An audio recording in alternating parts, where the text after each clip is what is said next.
1 करोड़ रुपए के लिए। जल्द से जल्द आंसर बताइए और कमेंट करते रहिए ताकि मुझे पता चले कि आप लोग लाइव आ चुके हैं। अभिनव, गुड इवनिंग बेटा अभिनव, बताइए भाई, जल्दी जल्दी आंसर बताइए, जल्दी खत्म कर देना है ताकि वीडियो, आप लोगों को लेट होता है ना। सब लोग बढ़िया है कि नहीं? All well? जल्दी बताइए। C C C, what is the question? When two parents are cross the offspring are referred to as. ये हेरिडिटी का क्वेश्चन है। सी ऑप्शन बिल्कुल सही है। वेरी गुड प्रखर बेटा, Abhinav very good, Suryansh very good, C C सबका सही आ रहा है। इट मीन सब साइंस बढ़िया से पढ़े हुए हैं। कुशाग्र सी, वेरी गुड कुशाग्र। श्रेया वेरी गुड, श्रेया बेटा सी वेरी गुड। शेयर भी कर दीजिए। तो क्या हो जाएगा इसका आंसर? सी ऑप्शन हो जाएगा। क्वेश्चन ये कह रहा है when two parents are cross the offspring are referred to as. आप लोगों ने मेंडल के एक्सपेरिमेंट में पढ़ा है कि जब किसी प्योर एलील को क्रॉस किया जाता है, मेंडल को फादर ऑफ जेनेटिक्स भी कहते हैं, उन्होंने क्या बताया कि अगर तुम आप लोग अगर प्योर टॉल और प्योर ड्वार्फ प्लांट ले लें, ये तो मैं एक कैरेक्टर ले रहा हूं टॉलनेस, ठीक है, तो उनको क्रॉस कराएंगे when two parents are crossed, दो ऑफस्प्रिंग मिलता है, इसको P1 जनरेशन कहते हैं। और जो मिलेगा ये क्या मिलेगा? F1 जनरेशन, पेरेंटल वन, और ये क्या मिलेगा? F1 generation. कौन सा ऑप्शन हो जाएगा? और इसके बाद जब करते हैं तो F2 जनरेशन मिलता है, फीलियल 2 जनरेशन। तो आपका ऑप्शन 1 हो जाएगा। क्लियर है? मयंक बेटा गुड इवनिंग। चलिए नेक्स्ट क्वेश्चन करते हैं।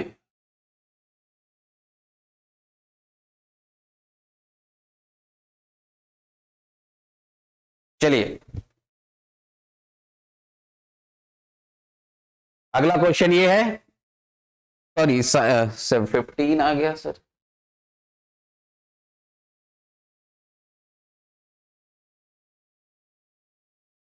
एक मिनट,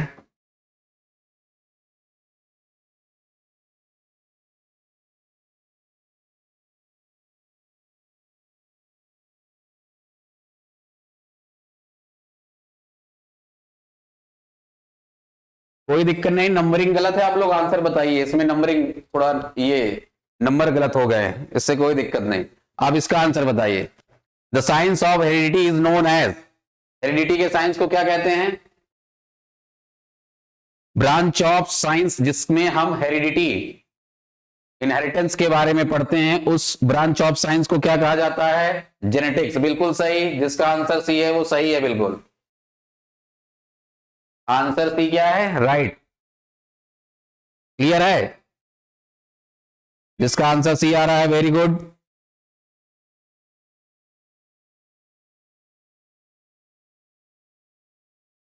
चलिए हम नेक्स्ट क्वेश्चन करते हैं। बायोलॉजी आपको पता है किसे कहते हैं? ऐसा branch of science in which we study about living organism is called biology. उसी में प्लांट में तो बॉटनी हो जाता है। चलिए अगला क्वेश्चन करते हैं। शेयर आप लोग करिए, ज्यादा से ज्यादा लाइक करिए, शेयर करिए और कमेंट में बताते जाइए। चलिए अगला क्वेश्चन देख लीजिए। देखिए भाई सब लोग, in the human blood grouping the 4 basic blood types are type A, type B, type A B and type O. The blood proteins A and B are, आपका पहला ऑप्शन है simple dominant and recessive traits, B option है incomplete dominant traits, C option है co dominant traits, D है sex linked traits. Anushka बेटा good evening, answer बताइए भाई जल्दी से।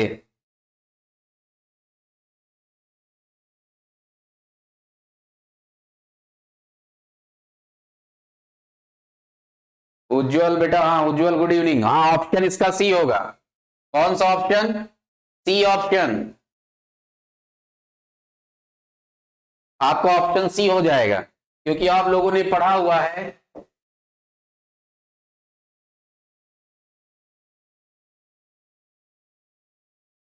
कि टाइप ऑफ ब्लड ग्रुप कितने होते हैं, A B, A B and O, जिसमें से A and B dominant traits हैं और ओ आपका रेसेसिव है। डोमिनेंट ट्रेट्स किसे कहते हैं? ट्रेट्स मींस कैरेक्टर, ऐसे कैरेक्टर्स जो अपने आप को नेक्स्ट जनरेशन में एक्सप्रेस कर दे, उसको डोमिनेंट ट्रेट कहते हैं। लॉ ऑफ डोमिनेंस मेंडल का यही कहता है, जो एक्सप्रेस नहीं कर पाता उसको रेसेसिव ट्रेट्स कहते हैं। तो ब्लड ग्रुप में ए और बी दोनों डोमिनेंट होते हैं, इसीलिए इसको को डोमिनेंट कहा जाता है। ओ रेसेसिव ट्रेट होता है। क्लियर होगी बात? तो आपका ऑप्शन ये हो जाएगा, को डोमिनेंट, क्योंकि अगर पेरेंट्स का अगर ब्लड ग्रुप आई ए और बी है तो चाइल्ड का ए बी हो जाएगा, क्योंकि दोनों अपने आप को एक्सप्रेस करेंगे नेक्स्ट जनरेशन में, इसलिए को डोमिनेंट कहा जाता है। क्लियर है? तो जिसका ऑप्शन सी है वो बिल्कुल करेक्ट है। Very good Anushka, very good बेटा। Abhinav very good. चलिए हम नेक्स्ट क्वेश्चन करते हैं। कृष्णा वेरी गुड, सी सी वेरी गुड। चलिए देखते हैं अगला question.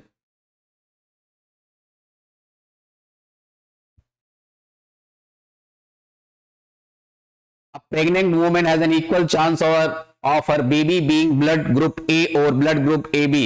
Which one of the following shows the possible genotypes of the woman and the father of her child? Question ये कह रहा है, एक प्रेग्नेंट वुमेन है, इक्वल चांस है कि जो उसका बेबी होगा, बच्चा होगा, उसका ब्लड ग्रुप ए हो सकता है या ए बी हो सकता है। इसके 50-50% चांसेस हैं। तो बताइए वुमेन और उस बच्चे के फादर का, मतलब वुमेन के हस्बैंड का ब्लड ग्रुप टाइप क्या हो सकता है? मयंक मनी बेटा क्या कह रहे हो? सर मेरा ओ है, जीरो है। क्या जीरो? क्या कह रहे हो तुम? अच्छा ब्लड ग्रुप, अच्छा वेरी गुड, तुम्हारा ब्लड ग्रुप है वो। जल्दी बताइए भाई इसका आंसर। चलिए मैं बताता हूं। क्वेश्चन ये कह रहा है कि इसमें से कौन सही पेयर को शो कर रहा है कि अगर बच्चे का ब्लड ग्रुप कैसा होना चाहिए, या तो ए होगा या आपका ए बी होगा। तो आप सभी को क्रॉस कर लीजिए। ये इसमें आई ए एलिल है, इसको एलिल्स कहते हैं। आई बी, आई ओ, ये आ जाएगा आपका, ये ऐसे हो जाएगा, आइए इसके साथ आएगा। क्लियर है? और ये कुछ इस तरह हो जाएगा। ये यहां हटा देते हैं। तो आपके देखिए ए बी यहां है, 2:2 आ रहा है, मतलब 1:1, 50-50% चांस। तो आपका पहला ऑप्शन ही हो जाएगा, ए ऑप्शन। डी जो बोला है गलत है बेटा, ए ऑप्शन होगा आपका, क्योंकि इसमें क्या बन जाएगा, अगर इसमें हम करेंगे तो ए बी बनेगा, एओ बनेगा, एक बार इससे होगा ए बी, एक बार एओ, और बी बी बन जाएगा। तो 50-50% चांसेस होंगे ही नहीं, इक्वल चांसेस मतलब 50-50। इसमें भी ओ ओ एक बन जाएगा, इसमें करेंगे तो ए ए बन जाएगा ये। क्लियर है?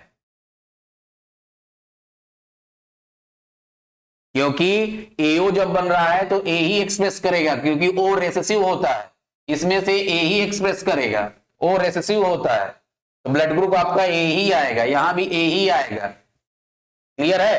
क्योंकि ओ तो रेसेसिव होता है, ओ जब भी ए या बी के साथ आएगा कभी भी अपने आप को एक्सप्रेस नहीं कर पाएगा। ये ध्यान रखना आप लोगों को। प्रखर वेरी गुड बेटा, very good. Shreya, Anushka very good. Suryan Singh very good बेटा। ये जिसका है बहुत सही, कीप इट अप, मेहनत करते रहिए। और वीडियो को लाइक और शेयर जरूर कर दीजिए अपने दोस्तों के पास।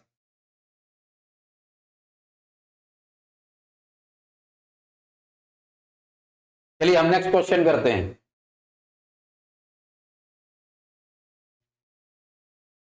इसको बताइए,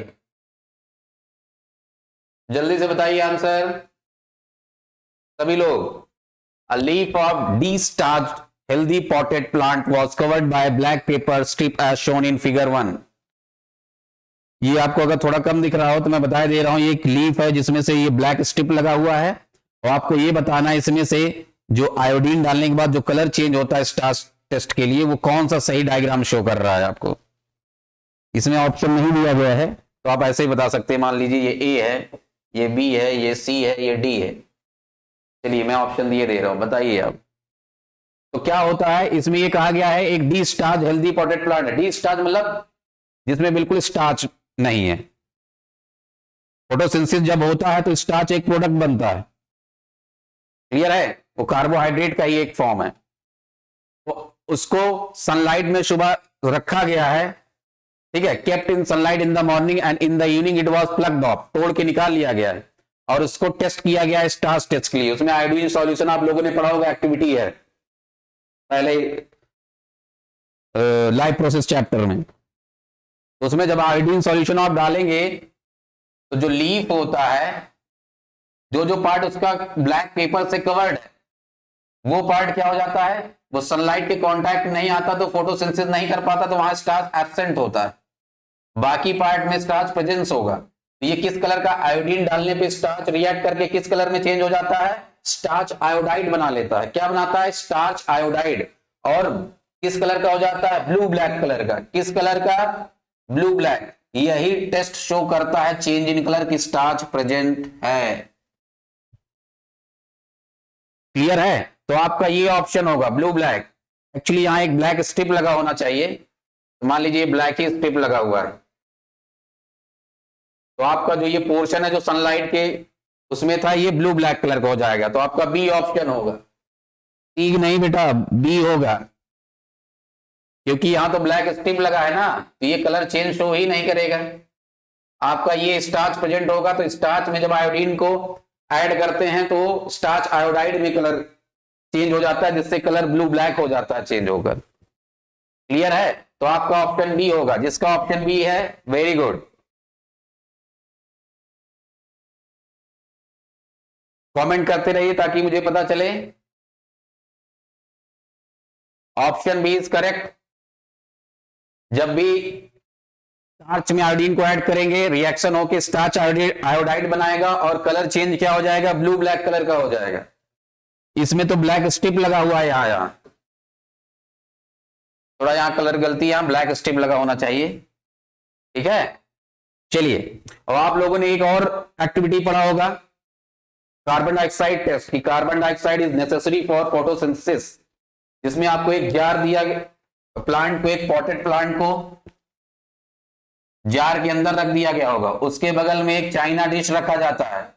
उस चाइना डिश में कौन सा पाउडर रखा जाता है, आंसर बताइए आप लोग कमेंट में। कौन सा पाउडर रखा जाता है कि कार्बन डाइऑक्साइड को एब्जॉर्ब किया जा सके, बताइए कौन सा पाउडर रखा जाता है जिसमें कार्बन डाइऑक्साइड टेस्ट करते हैं, जल्दी से बताइए। आपने एक एक्टिविटी किया जिसमें कार्बन डाइऑक्साइड टेस्ट किया जाता है प्लांट्स को जार के अंदर रखकर, तो ये जो चाइना डिश में पाउडर रखा जाता है कार्बन डाइऑक्साइड को एब्जॉर्ब करने के लिए, वो कौन सा पाउडर होता है, बिल्कुल सही आशीष यादव बेटा, बिल्कुल सही, पोटेशियम हाइड्रोक्साइड होता है। क्या होता है, पोटेशियम हाइड्रोक्साइड। प्रखर गुप्ता वेरी गुड बेटा, very good, potassium hydroxide. Potassium hydroxide का इस्तेमाल होता है कार्बन डाइऑक्साइड को एब्जॉर्ब करने के लिए, जो थोड़ा बहुत बचा हुआ है इसके अंदर कार्बन डाइऑक्साइड, उसको भी एब्जॉर्ब कर ले, ताकि कोई कार्बन डाइऑक्साइड ना बचे, तो हम सही से टेस्ट कर पाए। क्लियर है, अनुष्का वेरी गुड बेटा, मयंक मनी वेरी गुड बेटा, मयंक शेयर कर दीजिए आप लोग ताकि सब लोग लाइव आ जाएं। श्रेया वेरी गुड बेटा, Shreya. Krishna very good, Krishna, potassium hydroxide very good, very good. चलिए अभिनव वेरी गुड बेटा, नेक्स्ट क्वेश्चन करते हैं।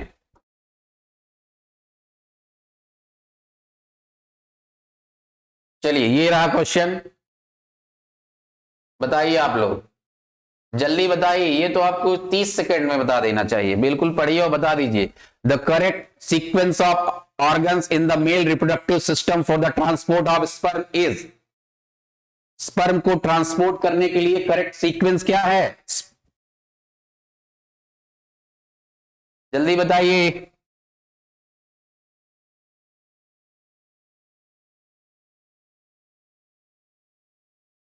आंसर बताइए, शेयर कर दीजिए वीडियो को। प्रखर बेटा डी, डी कैसे होगा? टेस्टिस, यूरेटर कहां आ जाएगा यहां?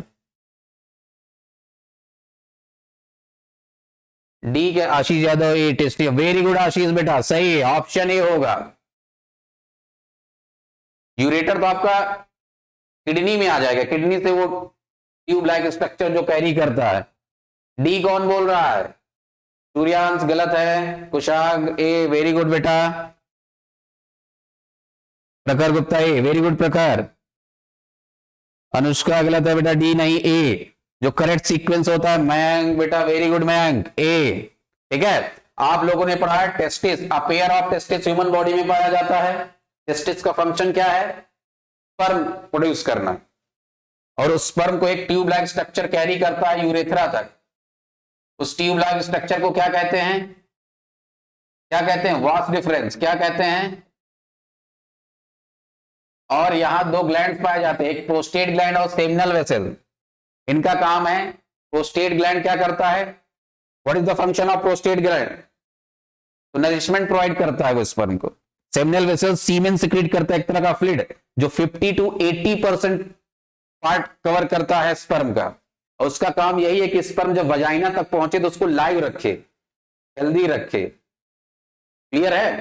क्योंकि स्पर्म वजाइना तक पहुंचने में बहुत स्ट्रगल करता है, तो काफी स्पर्म डेड भी हो जाते हैं। ये फंक्शन है। तो आपका सीक्वेंस होगा टेस्टिस। कौन सा हार्मोन रिस्पॉन्सिबल है सेक्स हार्मोन मेल में? कमेंट करके बताइए, name the male sex hormone in human body. नमस्ते बेटा अभिषेक यादव, नमस्ते।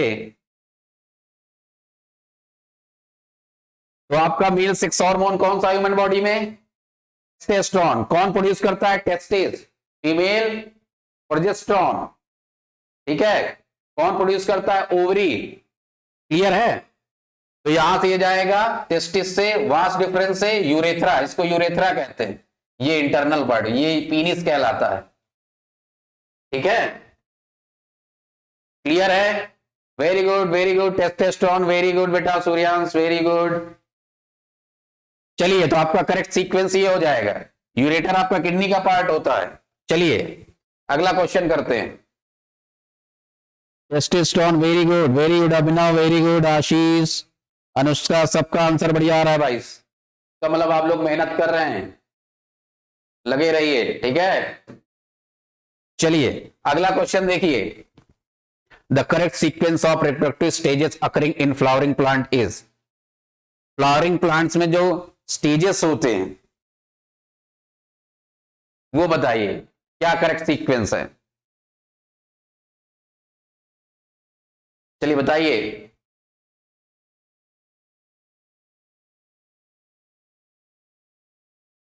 बताइए जल्दी से।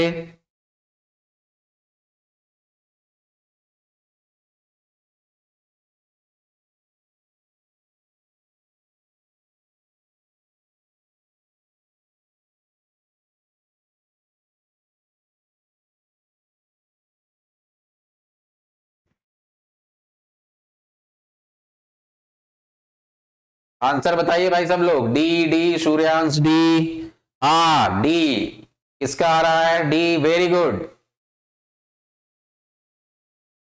डी अभिनव, प्रखर, डी बेटा, वेरी गुड।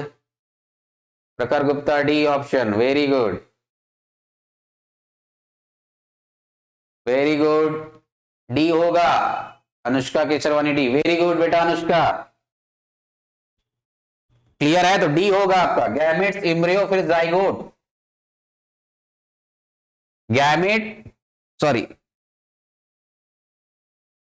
आपका गैमेट्स होगा, एम्ब्रियो होगा, जाइगोट होगा, ठीक है। एक मिनट, गलत है ये। गैमेट्स जो फ्यूज करता है वो जाइगोट का फॉर्मेशन करता है, क्लियर है। गैमेट्स के बाद जाइगोट बनता है, एम्ब्रियो नहीं बनेगा। जाइगोट के बाद एम्ब्रियो बनता है। Fusion of male and female gametes आपने पढ़ा है, जब मेल और फीमेल गैमेट्स फ्यूज होता है तो एक सिंगल सेल बनता है जिसको हम लोग कहते हैं जाइगोट। क्या कहते हैं? तो आपका गैमेट जाइगोट, फिर एम्ब्रियो बनता है, फिर सीड एम्ब्रियो, फिर सीड बनता है, क्लियर है। तो आपका ये ऑप्शन होगा, क्लियर है,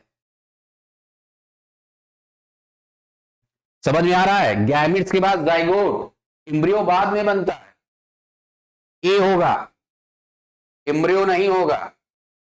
यहां ये होना चाहिए पहले, गैमेट जाइगोट एम्ब्रियो, क्लियर है।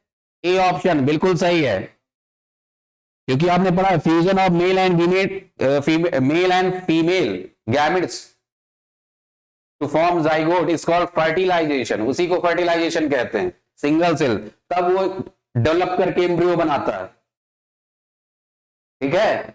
एम्ब्रियो, फीटस, ये आप लोगों ने पढ़ा होगा। चलिए, तो आपका ए बिल्कुल राइट, ए अनुष्का वेरी गुड बेटा, श्रेया वेरी गुड, पूजा राय वेरी गुड बेटा, Anushka very good, kabaddi boy very good. चलिए अब देखते हैं अगला क्वेश्चन।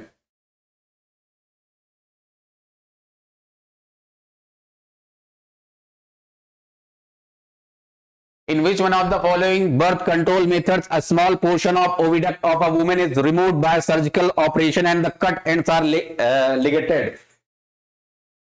इसमें से कौन सा वो मेथड है जिसमें से वुमेन में ओविडक्ट को ब्लॉक कर दिया जाता है for prevention of pregnancy, clear है। और वो भी सर्जिकल मेथड बताना है आपको, क्लियर है। अभिनव वेरी गुड बेटा, ए नहीं, पढ़िए ध्यान से। In which one of the following birth control methods a small portion of oviduct of a woman is removed, block कर दिया जाता है वो ओविडक्ट को, that is called tubectomy. Women में क्या कहलाता है? ट्यूबेक्टोमी। क्या कहलाता है? ट्यूबेक्टोमी, क्लियर है, ट्यूबेक्टोमी। तो आपका ऑप्शन बी होगा। वैसेक्टोमी मेल में होता है, वैसेक्टोमी मेल में होता है, वास्ट डिफरेंस को ब्लॉक किया जाता है। वैसेक्टोमी किसमें होता है? मेल में, वास्ट डिफरेंस को ब्लॉक किया जाता है। ये ट्यूबेक्टोमी फीमेल में, इसी को ओविडक्ट या फैलोपियन ट्यूब कहते हैं, आपने पढ़ा होगा ऐसे, ठीक है। यहां ये इसको ब्लॉक कर दिया जाता है ताकि प्रेगनेंसी ना हो। कॉपर टी क्या है? टी शेप का कॉपर मेटल का ऐसे लगा दिया जाता है, ठीक है, क्लियर है, बिल्कुल correct, B very good, Krishna very good बेटा, मानस सिंह गुड इवनिंग। चलिए नेक्स्ट क्वेश्चन करते हैं। Which one of the following best describes the function of the umbilical cord? चलिए क्वेश्चन ये है, इसमें से कौन सा ऑप्शन अम्बिलिकल कॉर्ड का बेस्ट फंक्शन, बेस्ट, वैसे इसमें कई मैच भी कर रहे हैं फंक्शन का, लेकिन बेस्ट बताना, जो सबसे बेस्ट सूट कर रहा हो फंक्शन वो आपको बताना है, क्लियर है। चलिए बताइए, अम्बिलिकल कॉर्ड क्या होता है मैं बता रहा हूं। जब बच्चे पैदा होते हैं तो कहते ना नर्स नारा काटती है, जो ऐसे निकला होता है पेट से नारा, उसी को अम्बिलिकल कॉर्ड कहते हैं, क्लियर है। तो अम्बिलिकल कॉर्ड क्या होता है? तुम लोगों ने पढ़ा फर्टिलाइजेशन कहां होता है? Fallopian tube. फैलोपियन ट्यूब ही वो जगह है जहां मेल और फीमेल गैमेट्स फ्यूज होते हैं। मेल सेक्स सेल को स्पर्म कहते हैं, फीमेल सेक्स सेल को एग कहते हैं। ओवरी प्रोड्यूस करता है एग, स्पर्म प्रोड्यूस करता है टेस्टिस, और फैलोपियन ट्यूब में ही आकर वो क्या करते हैं? फ्यूज होते हैं। फैलोपियन ट्यूब में आकर क्या होते हैं? यहां फ्यूज होते हैं, क्लियर है। और जब fusion of male and female gamete is called fertilisation. और ये जैसे ही फर्टिलाइजेशन होता है यूट्रस के इनर लाइनिंग में एक टिश्यू डेवलप हो जाता है जिसको प्लेसेंटा कहते हैं, और ये यहां से स्लाइड करके इस प्लेसेंटा के साथ जुड़ जाता है, अटैच हो जाता है, और यही मदर के वॉर्म यूट्रस में ही डेवलप होता है पूरा बेबी 9 मंथ तक। इसी जो यहां से zygote, fusion of male and female gamete का जो सिंगल सेल बना जाइगोट, कुछ दिन के बाद एम्ब्रियो बनता है, वो स्लाइड करके यहां अटैच हो गया। इस प्रोसेस को ही इम्प्लांटेशन कहते हैं। क्या कहते हैं? इम्प्लांटेशन। तो इससे अटैच हो गया तो सारा न्यूट्रिशन क्या लेता है इससे, जो प्लेसेंटा है उसके माध्यम अम्बिलिकल कॉर्ड से ही अटैच्ड होता है, उससे क्या लेता है? न्यूट्रिएंट। मदर उसको न्यूट्रिएंट देती है और उससे वेस्ट लेती भी है वापस, जो वेस्ट जनरेट कर रहा है बेबी उसको लेती भी है, उसको न्यूट्रिएंट और ऑक्सीजन प्रोवाइड करता है। तो बेस्ट ऑप्शन आपका कौन सा होगा? ये conveys nutrients and waste to and from the embryo respectively, मतलब उसको न्यूट्रिएंट देते हैं मदर, उसी अम्बिलिकल कॉर्ड के थ्रू बेबी को न्यूट्रिएंट देती है और उससे वेस्ट लेती है, न्यूट्रिएंट और ऑक्सीजन देती है और वेस्ट लेती है। ठीक है, तो ये ऑप्शन आपका होगा करेक्ट। बेस्ट ऑप्शन कौन सा? B. Very good Ashish, very good बेटा, B. Pooja Rai very good बेटा, she is very good, Utkarsh very good, Krishna very good, Kushagra, सबका आंसर सही आ रहा है, वेरी गुड। पढ़ रहे हैं आप लोग, मेहनत करते रहिए। ठीक है, चलिए अगला क्वेश्चन करते हैं। The sexually transmitted disease which is caused by bacteria is, उस डिजीज का नाम बताइए जो एसटीडी है। एसटीडी में मतलब होता है सेक्सुअली ट्रांसमिटेड डिजीज, जो बैक्टीरिया द्वारा कॉज होता है। तो याद हो तो आप लोगों ने पढ़ा है बैक्टीरिया द्वारा 2 तरह के डिजीज कॉज होते हैं, जो आप लोगों ने पढ़ा है, गोनोरिया और साइफिलिस। गोनोरिया यहां जिक्र किया गया है, ये तो ये ऑप्शन हो जाएगा बैक्टीरिया द्वारा। ऑप्शन सी, बी, डी नहीं बेटा, सी। पूजा आ रहा है, वेरी गुड बेटा, सी। ऑप्शन सी गोनोरिया, और एक साइफिलिस होता है। क्या होता है? साइफिलिस। और वायरस अगर पूछे, वायरस से कौन कॉज करता है डिजीज? एड्स। ये है आपका एड्स, एक्वायर्ड इम्यूनोडिफिशियंसी सिंड्रोम, ये डिजीज का नाम है। कौन सा virus? HIV virus, human immuno virus. क्या नाम है? Human immuno virus, immune system weak कर देता है।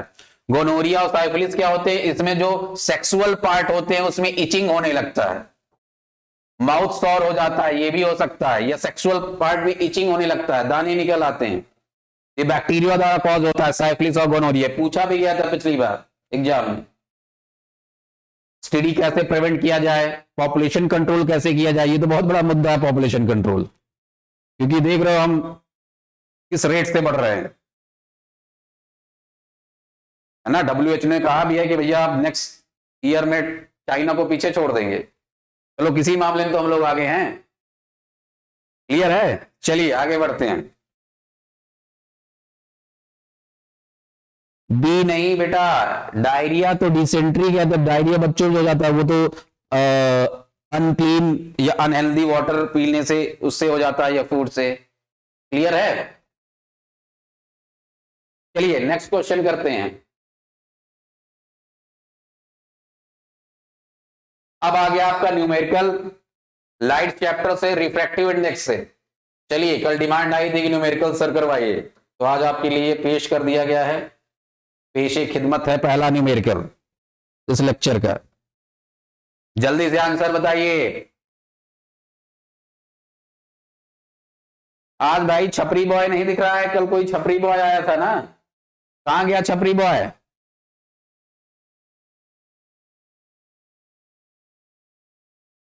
बताइए भाई जल्दी से। आशीष यादव सी, आप इसका आंसर बता रहे हैं क्या? सी नहीं, मेरे हिसाब से सी नहीं होगा। करते हैं, देखते हैं क्या कह रहा है। Find the refractive index of glass with respect to water. The refractive indexes of these with respect to air are 3/2 and 4/3 respectively. आपको क्या दिया गया है, रिफ्रैक्टिव इंडेक्स क्या होता है पहले तो ये बताइए। रिफ्रैक्टिव इंडेक्स को स्मॉल एन या म्यू से डिनोट करते हैं, इक्वल टू होता है सी बाई वी। तो एक पढ़ा है अपने sine I upon sine R, ये भी फॉर्मूला पढ़ा है रिफ्रैक्टिव इंडेक्स का जब एंगल की बात हो। तो एक और real depth upon apparent depth, वो पढ़ोगे हायर क्लासेस में। रिफ्रैक्टिव इंडेक्स ये बताता है how many times light will travel slower in the medium as compare to other medium, slower और फास्टर। अगर हम दो तरह के होते हैं रिफ्रैक्टिव इंडेक्स, एब्सोल्यूट और रिलेटिव। एब्सोल्यूट मतलब जब वैक्यूम से डायरेक्ट कंपेयर करें, क्योंकि यहां सी क्या है, speed of light in vacuum, जो कितनी है आप लोगों को पता होगी, 3 × 10⁸ मीटर पर सेकेंड। क्लियर है। और वी यहां या कोई मीडियम, ग्लास हो सकता है, एयर हो सकता है, वाटर हो सकता है, केरोसिन हो सकता है, ठीक है। तो आपको दिया गया है refractive index of glass with respect to water find करना है। The refractive indexes of these with respect to air, मतलब ग्लास का एयर के कंपैरिजन में दिया गया है। हम मान लेते हैं ग्लास वाला मान लेते हैं N2, कितना दिया गया है 3/2। पहले क्या लिखा हुआ ग्लास ना, यहां से चेक कर लो, ग्लास है तो ये इसका होगा, पहले जो लिखा, वाटर है तो ये इसका होगा, वाटर का। तो ग्लास का है क्योंकि रिस्पेक्टिवली का यही मतलब, जो पहले लिखा है वो उसका है, ठीक है। और वाटर का कितना है 4/3 है, ठीक है, N1 मान लो इसको।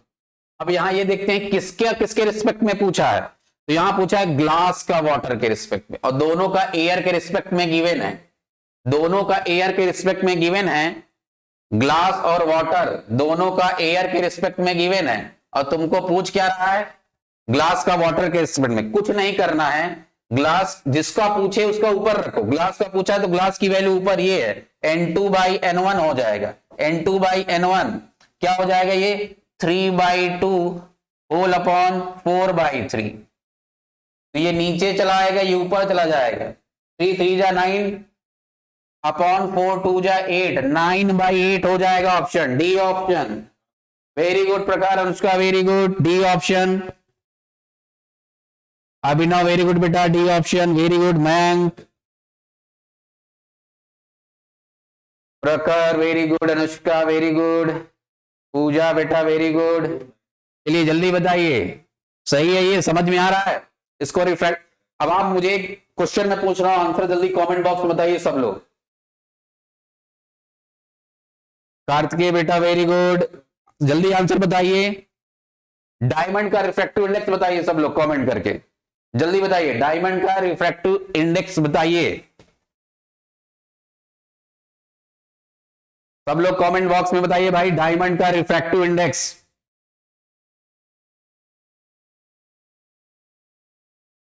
कमेंट बॉक्स में बताइए जल्दी से, डायमंड का refractive index.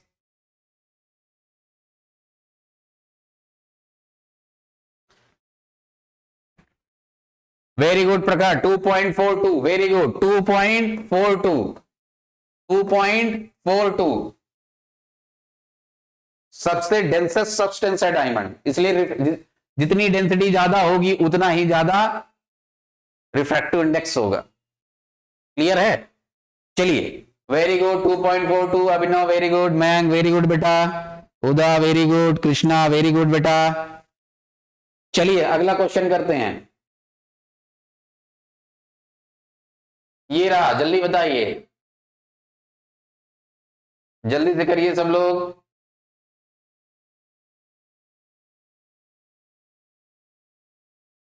An object which is 2 centimeter long is placed at a distance of 16 centimeter from a convex lens. Assuming it to be perpendicular to the principal axis, find the position, size and nature of the image if the focal length of the lens is 12 centimeter. जल्दी बताइए।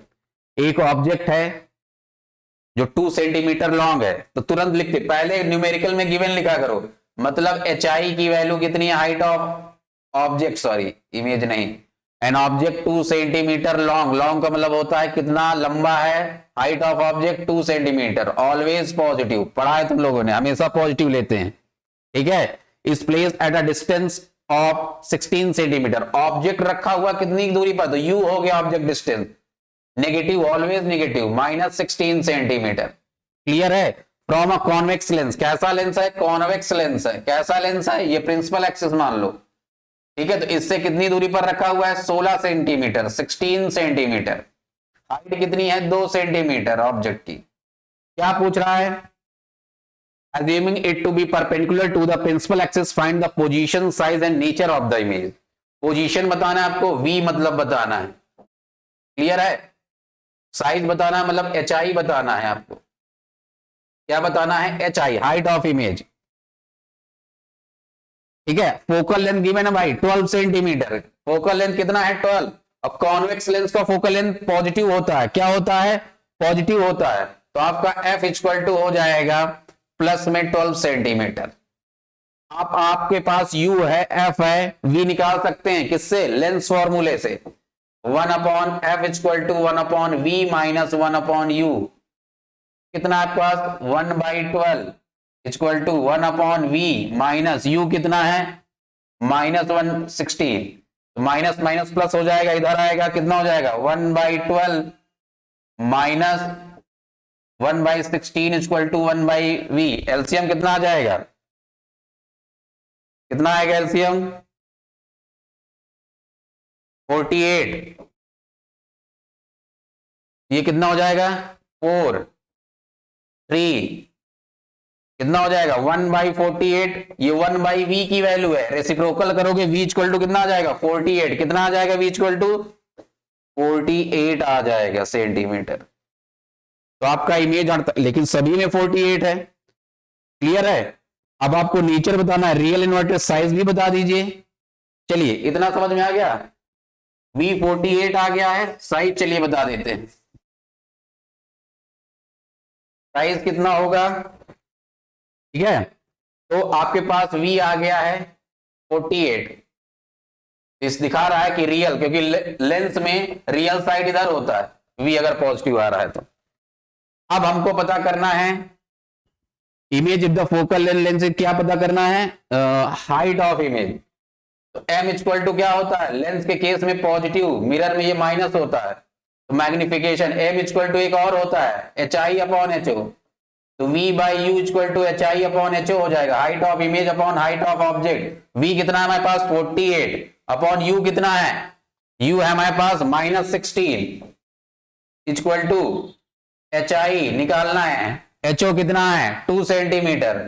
तो 2 से कितने time में, 8 time में, 8 6 minus यहां लगा दो, HI आ गया -6 सेंटीमीटर। इन्वर्टेड इमेज, जब भी इमेज माइनस में आए it means real and inverted. Inverted image उल्टा बन रहा है, ऐसे ऑब्जेक्ट रखा हुआ ऐसे बन रहा है, इन्वर्टेड। इन्वर्टेड हमेशा नेगेटिव में आएगा, तो कौन सा ऑप्शन हो जाएगा, real and inverted, size 6 centimetre at 48, C option.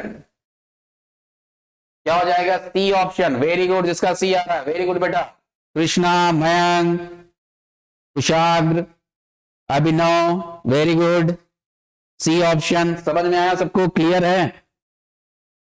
Values आप लोग याद कर लीजिए कि किसका फोकल लेंथ पॉजिटिव होता है, जैसे कॉन्वेक्स, चाहे मिरर हो चाहे लेंस हो, focal length positive, you always negative object distance, clear है। चलिए अगला क्वेश्चन करते हैं। A convex lens of focal length 20 centimeter is placed in contact with the concave lens of focal length 12.5 centimeter in such a way that they have the same principal axis. Find the power of the combination. बताना है combination का, ये topic है combination of lenses का question है भाई, combination of lenses का question.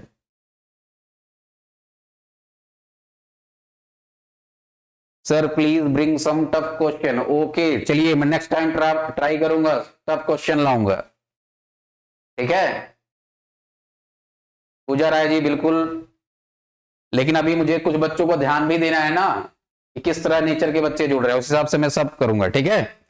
परेशान मत रहिए आप लोग। चलिए देखते हैं अगला question. A convex lens of focal length 20 centimetre is placed in contact with a concave lens of focal length. Convex lens है एक, उसके साथ एक कॉन्केव लेंस रखा गया है, क्लियर है। फोकल लेंथ दोनों का गिवन है, पावर निकाल लेते हैं। P इक्वल टू 1/f होता है, क्या होता है 1/f, और मैंने बताया था कि focal length should be always in metre, metre में होना चाहिए जब भी पावर कैलकुलेट करोगे। तो यहां अगर हम कॉन्वेक्स का पहले निकाल रहे हैं तो इसका फोकल लेंथ पॉजिटिव होता है और 0.2 मीटर हो जाएगा, तो 1/0.2 मीटर, तो कितना आ गया ये 5 डायोप्टर प्लस का। क्लियर है? सेकेंड केस, ये P1 मान लो, ये P2, 1/f, यहां फोकल लेंथ कितना है 12.5, इसको मीटर में कन्वर्ट करोगे 0.125, वो भी माइनस का, कॉनकेव है तो नेगेटिव फोकल लेंथ, यहां हो जाएगा। ठीक है, क्लियर है सबको? चलिए अब इसको सॉल्व कर देते हैं। कितना आ जाएगा -8 डायोप्टर। अब दोनों को ऐड कर दो, -8 + 5 कितना आ जाएगा, कितना आ जाएगा -3 डायोप्टर, कितना आ जाएगा -3 डायोप्टर, कितना आ जाएगा -3 डायोप्टर। डी ऑप्शन, कौन सा ऑप्शन? डी ऑप्शन, कौन सा ऑप्शन? D option. क्लियर है सबको? क्लियर है भाई सबको? डी ऑप्शन आपका हो जाएगा -3 डायोप्टर। क्लियर है? वेरी गुड पूजा राय बेटा। बी बी बी फिर डी कर दी तुम, चलो ठीक है। कृष्ण कुमार मालवी डी, पूजा राय डी, चलिए सही है डी जिसका आ रहा है। वेरी गुड सूर्यांश बेटा, कृष्णा, सूर्यांश, आशीष, मयंक, वेरी गुड। चलिए नेक्स्ट क्वेश्चन करते हैं।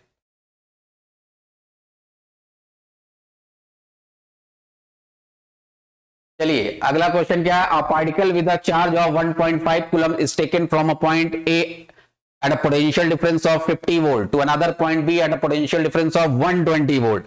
Calculate the work done. Work done बताइए कितना होगा। चलिए क्वेश्चन आ गया है इलेक्ट्रिसिटी का, सब लोगों ने पढ़ा होगा इलेक्ट्रिसिटी। क्लियर है?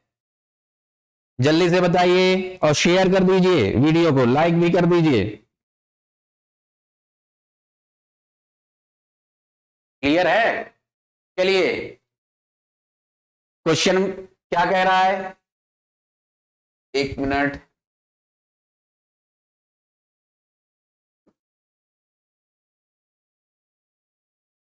क्वेश्चन क्या कह रहा है? एक पॉइंट ए मान लेते हैं, यहां से एक चार्ज को यहां ले जाया गया इस पॉइंट तक, ए मान लो इसको बी। ठीक है, a particle with a charge of 1.5 coulomb, charge की वैल्यू कितनी है 1.5 कूलम है, taken from a point A at a potential difference of 50 volt, यहां 50 वोल्ट है voltage, B at a potential difference of 120 volt, कितने volt है यहाँ 120 volt. आपको वर्क डन बताना है, अगर पढ़ा होगा आपने तो V = W/Q होता है, तो W = हो जाएगा V × Q, क्या हो जाएगा voltage into charge, voltage into charge. और हमेशा इसका पोटेंशियल डिफरेंस निकालते हैं, तो यहां इलेक्ट्रिक पोटेंशियल कितना आ जाएगा 120 में से 50 सबट्रैक्ट कर दो, कितना आ जाएगा 70 वोल्ट आ जाएगा, कितना आ जाएगा 70 वोल्ट। क्लियर है? अब 70 इंटू चार्ज कर दीजिए, कितना है चार्ज 1.5, कितना आ जाएगा, कितना आ गया 105 joule. D option 105 joule, D option. Very good बेटा कुशाग्र, प्रखर, वेरी गुड पूजा, वेरी गुड बेटा अभिनव, वेरी गुड। सब लोग सही कर रहे हैं, इसका मतलब पढ़ रहे हैं सब लोग, पढ़ते रहिए पढ़ते रहिए। चलिए नेक्स्ट क्वेश्चन करते हैं।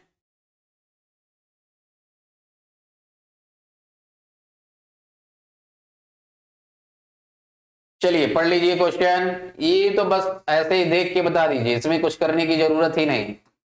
ये आपका रेजिस्टेंस का क्वेश्चन आ चुका है, पढ़ा होगा आप लोगों ने रेजिस्टेंस।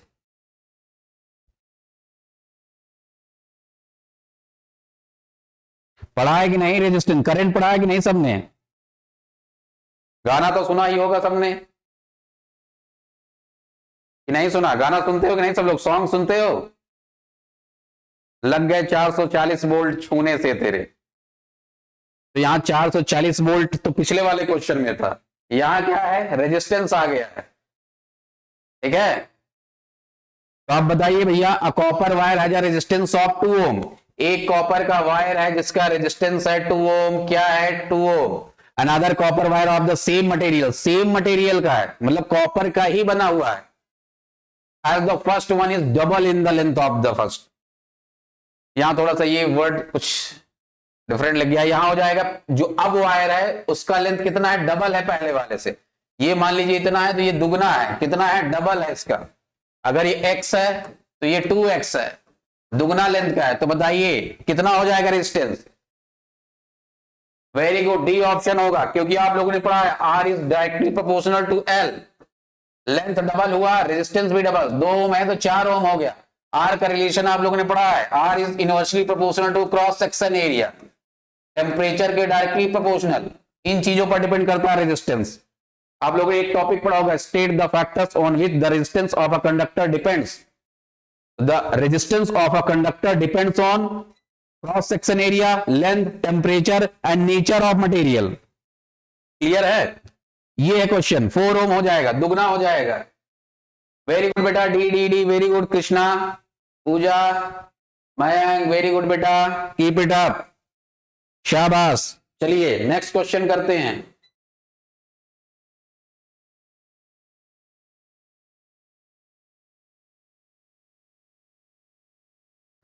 चलिए जल्दी से क्वेश्चन कर लीजिए।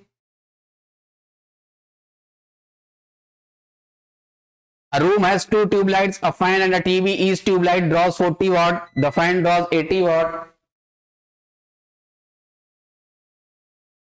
ठीक है, the fan draws 80 watt and the TV draws 60 watt. On the average, the tube lights are kept on for 5 hours, the fan for 12 hours and the TV for 8 hours every day. The rate for electrical energy is rupees 3 point per kilowatt hour. Calculate the cost of electricity used in the room in a 30 day of month.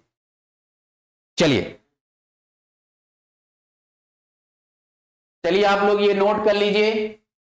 एक ये question screenshot ले लीजिए सब लोग, ये homework रहेगा, कल मैं इसका आंसर कमेंट बॉक्स में आप लोग लीव कर सकते हैं, कमेंट बॉक्स में लीव कर सकते हैं आंसर इसको करके। एक ये रहेगा, स्क्रीनशॉट जल्दी से ले लीजिए सब लोग, स्क्रीनशॉट ले लीजिए, स्क्रीनशॉट ले लीजिए, ये ले लीजिए स्क्रीनशॉट, इसका होमवर्क है ये भी स्क्रीनशॉट ले लीजिए, ये भी ले लीजिए स्क्रीनशॉट।